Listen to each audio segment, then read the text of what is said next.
Hello everyone. In today's video, we will discuss about very two easy topics, which are measurement of mass and measurement of time. So start करेंगे measurement of mass से. So mass एक matter की basic property है जो कि temperature, pressure और location के according change नहीं होती. मतलब आप अर्थ पे हैं, मार्स पर हैं, मून पर हैं, कहीं भी चले जाइए आपका मास उतना ही रहेगा. यस, योर वेट चेंजेस, क्योंकि जो अर्थ की ग्रेविटेशनल फोर्स है उसकी वजह से हमारा वेट हम फील कर पाते हैं. बट मास एक ऐसी बेसिक प्रॉपर्टी है मैटर की जो टेम्परेचर, प्रेशर और लोकेशन के अकॉर्डिंग चेंज नहीं होती. SI यूनिट की अगर बात करें मास की, तो SI unit of mass is very easy, which is kilogram. हम अपनी डेली लाइफ में बहुत सारी ऐसी चीजें खरीदते हैं जिनको हम किलोग्राम के उसमें खरीदते हैं, वो आपका मास होता है. नाउ इसकी एक बहुत छोटी यूनिट है, क्योंकि अगर हमें किसी एटम को या किसी मॉलिक्यूल को के वेट को मेजर करना, मास को मेजर करना होगा, तो हम उसे किलोग्राम में तो मेजर कर नहीं सकते. इसीलिए उनके लिए छोटी एक्यूरेट यूनिट्स का यूज किया जाता है, जो यूज करने के लिए ज्यादा कन्वीनियंट है छोटे पार्टिकल्स के लिए. और ऐसी ही एक छोटी यूनिट है one unified atomic mass unit, जिससे रिप्रेजेंट किया जाता है यू से. सो वन यू की वैल्यू को इस तरह से डिफाइन किया जाता है कि ये एक कार्बन 12 आइसोटोप का के एक एटम का जितना भी मास होता है उसका 1/12 वन यू के बराबर होता है. एक बार रिपीट कर देती हूँ. One unified atomic mass is equal to जितना भी आपका एक कार्बन 12 आइसोटोप के एक एटम का मास होगा उसका 1/12 पार्ट, जो भी वैल्यू आएगी वो आपकी वन यू यानी कि वन यूनिफाइड एटॉमिक मास के इक्वल होती है. वैल्यू जब इसकी कैलकुलेट की गई तो इसकी वैल्यू निकल के आती है 1.66 इंटू 10⁻⁻27 kgs के इक्वल. ये आपकी वैल्यू केजी में है. कई बार न्यूमेरिकल्स में इसकी वैल्यू चेंज करके माइक्रोग्राम्स में या मिलीग्राम्स में भी दी जाती है, but this is in kilograms. Measurement की बात करें तो हमें पता है कि हम अपनी डेली लाइफ में जो भी अगर चीज़ों को का मास अगर मेजर करते हैं तो किस चीज़ से करते हैं, हम यूज़ करते हैं बैलेंस का. हम किसी ग्रॉसरी शॉप में जाएंगे, कहीं शॉपिंग के लिए कोई सब्जी खरीदने जाते हैं, तो वो हमें उनके पास बैलेंस होती है, उससे उनको तराजू जैसे हिंदी में बोलते हैं, उससे वो हमें तोल के दे देते हैं. So commonly used objects are measured by common balance. लेकिन कुछ ऐसे भी ऑब्जेक्ट्स हैं जिनको इस बैलेंस से मेजर करना पॉसिबल नहीं है, क्योंकि या तो वो साइज में बहुत ज़्यादा बड़े हैं या फिर बहुत ज़्यादा छोटे. बहुत ज़्यादा बड़े अगर ऑब्जेक्ट्स की बात करें तो वो है जैसे स्टार्स और प्लैनेट्स. स्टार्स और प्लैनेट्स को किसी बैलेंस पे रख के उनका मास मेजर करना पॉसिबल नहीं है. इसीलिए एक मेथड का यूज किया जाता है, मतलब एक अप्रोक्सीमेट वैल्यू निकालने के लिए एक प्रॉपर मेथड लगाया जाता है जिसको ग्रेविटेशनल मेथड कहते हैं. और इसके बारे में आपका एक पूरा 11th क्लास में डिफरेंट चैप्टर है ग्रेविटेशन से रिलेटेड. सो ग्रेविटेशनल मेथड का यूज होता है लार्ज मासेस के लिए. Now come to small masses. बहुत ही स्मॉल मासेस जो एटम्स या subatomic particle, that means electron, proton, neutron, इन सब के अगर आप मासेस कैलकुलेट करना चाहें, अगेन इन्हें भी किसी बैलेंस पे रख के मेजर करना पॉसिबल नहीं है. इसीलिए इनके लिए यूज किया जाता है मास स्पेक्ट्रोग्राफ का. मास स्पेक्ट्रोग्राफ एक ऐसा डिवाइस होता है, कह सकते हैं एक ऐसा इंस्ट्रूमेंट होता है जिससे किसी भी पार्टिकल की ट्रेजेक्ट्री से पता लगाया जाता है. ट्रेजेक्ट्री मतलब जो भी पाथ वो फॉलो करती है उस स्पेक्ट्रोग्राफ के अंदर, उससे पता लगाया जाता है कि उसका मास कितना हो सकता है. स्पेक्ट्रोग्राफ में the radius of trajectory is proportional to the mass of charge particle. जो भी उस पार्टिकल की ट्रेजेक्ट्री होगी, जो भी उस पार्टिकल ने पाथ लिया होगा, उसकी जितनी भी रेडियस होगी वो उस पार्टिकल के मास के डायरेक्टली प्रोपोर्शनल होगी. तो उससे हम उसके रेडियस से उसके मास का एरिया लगा सकते हैं. ये पार्टिकल कब इस तरह से बिहेव करता है, जब उसे किसी यूनिफॉर्म इलेक्ट्रिक या मैग्नेटिक फील्ड में रखा जाता है. सो ये आपके मासेस, बहुत स्मॉल मासेस को कैलकुलेट करने का मेथड है. दूसरा, रेंज की बात करें, हमारे यूनिवर्स में अब तक हमें जितनी भी चीजें नोन है उसमें हम मानते हैं कि जो हमारा पूरा यूनिवर्स है उसका मास 10⁻55 किलोग्राम्स के इक्वल है अप्रोक्सीमेटली। तो सबसे ज्यादा तो ये होगा। सबसे छोटी चीज जो हम जानते हैं कि मास कितना हो सकता है किसी चीज का, सबसे छोटे से छोटा इलेक्ट्रॉन का 10⁻³ किलोग्राम के ऑर्डर का आता है ये मास। तो रेंज हमारी छोटे से छोटे पार्टिकल इलेक्ट्रॉन के मास से लेकर बड़े से बड़ा हमारे यूनिवर्स तक के मास तक की रेंज, इसके बीच में हम डिफरेंट डिफरेंट वैल्यूज कैलकुलेट कर सकते हैं। रेंज में हम हमेशा सबसे छोटी और सबसे बड़ी वैल्यू को रखते हैं, बाकी सारी वैल्यूज उसके बीच में ऑब्वियसली आ ही जाती हैं। सो रेंज इसकी 10⁻³ किलोग्राम से अबाउट 10⁻55 किलोग्राम तक वेरी कर सकती है।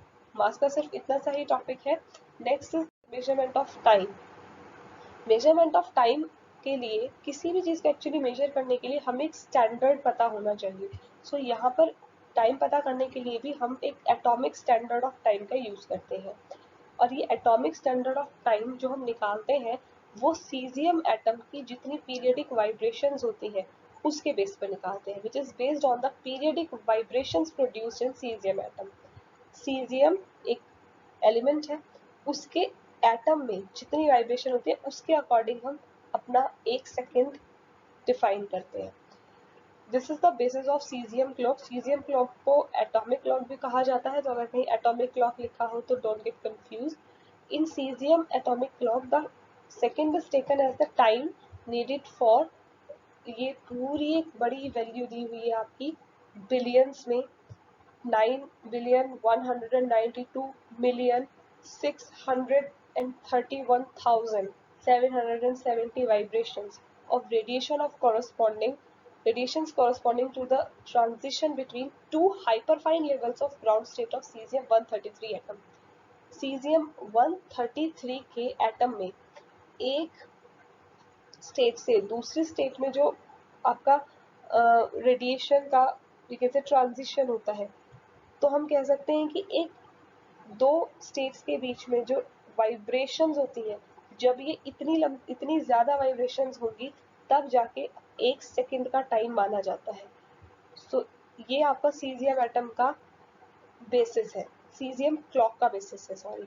सो ये आप देख रहे हैं कि बहुत बड़ी वैल्यू है और इसी से पता चल जाता है कि ये जो सीजियम क्लॉक होगी ये कितना एक्यूरेट टाइम बताती होगी।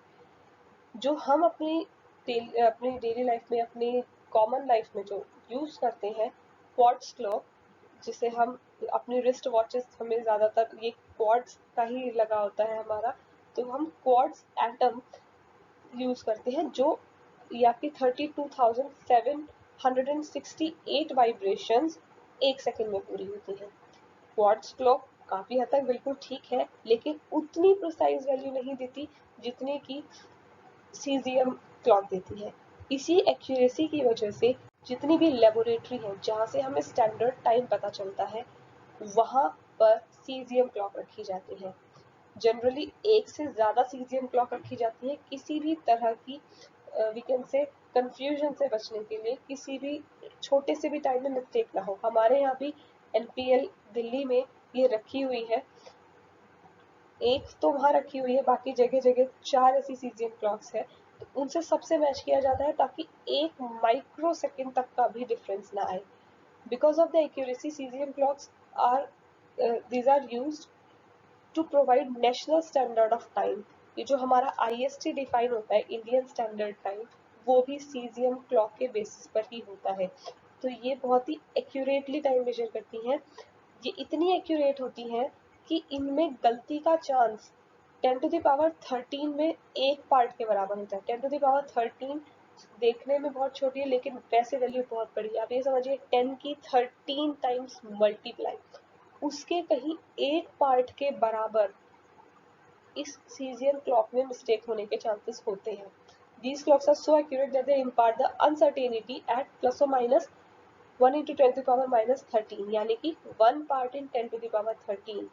इसका मतलब एक साल में अगर इतनी मिस्टेक होने के बाद अगर इनमें थोड़ी सी अनसर्टेनिटी रहती है तो एक साल में ये 3 माइक्रो सेकेंड से भी कम का लूज और गेन करती है। यानी कि या तो ये इसमें से इतना 3 माइक्रो सेकेंड घट जाएंगे या 3 माइक्रो सेकेंड बढ़ जाएंगे। अगेन 3 माइक्रो सेकेंड की बात हो रही है, which is again a very very less value.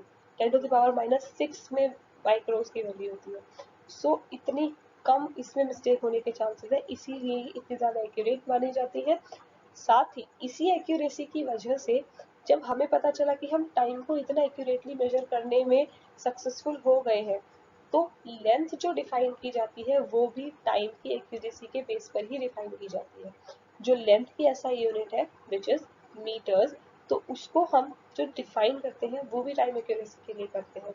So length को जो डिफाइन किया जाता है वो इस तरीके से किया जाता है that it is defined as the path length that light travels in certain interval of time. एक फिक्स इंटरवल ऑफ टाइम में, यानी कि एक सेकेंड में लाइट कितना ट्रेवल करती है। आपको ये देखिए 1/299, 299 ये आपका 299,792,458 ऑफ अ सेकेंड। एक सेकेंड के इतने पार्ट में जितनी भी लाइट ट्रेवल करती है उसको लेंथ की एसआई यूनिट में डिफाइन किया गया। ये जो आपकी वैल्यू दी हुई है ये एक्चुअली एक बहुत ही प्रिसाइज वैल्यू है कि एक सेकंड में लाइट कितना ट्रेवल, कितने मीटर्स ट्रेवल कर लेती है। सो 1 अपॉन इतने सेकंड्स को अगर हम लिख दें तो इससे हमें पता चल जाएगा कि 1 मीटर में इतना जो टाइम है उतने टाइम में 1 मीटर वो लाइट ट्रेवल कर रही है। तो जो हमारा इतने एक्यूरेसी से टाइम पता होने के बाद लेंथ की ऐसा यूनिट बताई गई वो भी टाइम के बेसिस पर ही बताई गई है। सो यहाँ पर आपका मेजरमेंट ऑफ टाइम का टॉपिक खत्म होता है। कुछ इंटरेस्टिंग फैक्ट जो आपकी एनसीईआरटी बुक में दिए हुए हैं, मैंने उनके यहाँ पर कुछ शॉर्ट में नोट्स बना लिए हैं। सिर्फ एक इंटरेस्टिंग फैक्ट है, बहुत ज़्यादा इम्पोर्टेंट नहीं है, लेकिन अगर रेशो निकाला गया, जितनी भी हमें लॉन्गेस्ट लेंथ पता है अब तक की 10⁻26 जो कि आपकी यूनिवर्स की बाउंड्री है, और जो आपकी शॉर्टेस्ट लेंथ है, उन दोनों का अगर रेशो निकाला गया तो वो निकल के आया 10⁻41। इसी तरीके से जितनी भी हमें लॉन्गेस्ट टाइम इंटरवल पता है और शॉर्टेस्ट टाइम इंटरवल पता है, लॉन्गेस्ट टाइम इंटरवल यानी कि जितना हमारा यूनिवर्स की एज है, जितने टाइम पुराना हमारा यूनिवर्स है, और शॉर्टेस्ट टाइम इंटरवल जो हमारे ज़्यादातर अनस्टेबल पार्टिकल्स होते हैं, जितनी उनका लाइफ स्पैन होता है, उन दोनों के बीच में रेशियो निकाला गया तो वो भी 10⁻41 आया। तीसरा, लार्जेस्ट मास यानी कि जितना भी अब तक हमें पता है सबसे बड़ा से बड़ा मास जो कि यूनिवर्स का है, उसका मास, और साथ ही जो हमारा सबसे स्मॉलेस्ट मास है यानी कि इलेक्ट्रॉन का जो हमें पता है जो कि 10⁻³ के ऑर्डर का होता है, इन दोनों के बीच में जब रेशियो निकाला गया तो ये 10⁻41 की होल पावर 2 के इक्वल आया। सो इजंट इट इंटरेस्टिंग कि सारी वैल्यूज ऑलमोस्ट सेम ही, यानी जितनी भी हमें चीजें नोन है। So this was your topic of measurement of mass and measurement of time. I hope आपको ये समझ में आया होगा, it was very very easy. So if you have any query, you may ask. Thank you.